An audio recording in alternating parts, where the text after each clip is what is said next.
If you've ever wondered, can you actually activate Windows 11 for free? Then stay with me because this video is going to clear up the confusion and show you exactly what's possible, what's legal, and how you can activate Windows 11 the right way.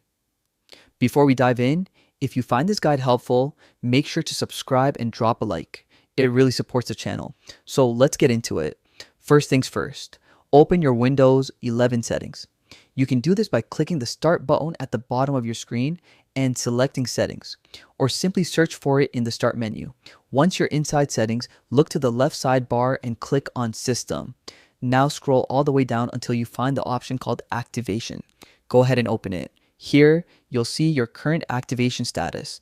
If your Windows 11 is already activated, it'll say active.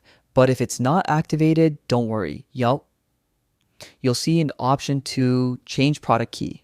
Click on that option and you'll be prompted to enter a 25-digit product key. Now, this part is important. To activate Windows 11 legally and safely, you need a genuine product key.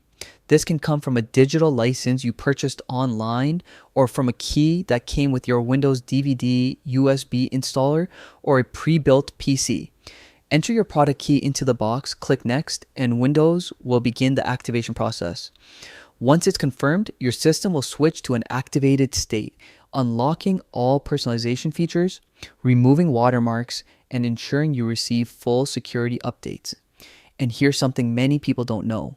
You can use Windows 11 without activating it, but you'll be missing valuable features and your system will look incomplete. Activating it not only makes your PC feel polished, but also keeps you protected with important updates. So yes, you can activate Windows 11, and doing it the official way is always the smartest move. No risky tools, no shady methods, just clean, secure activation. If this guide helped you out, be sure to hit that like button and subscribe for more quick and easy tech tutorials. Thanks for watching, and I'll see you in the next video.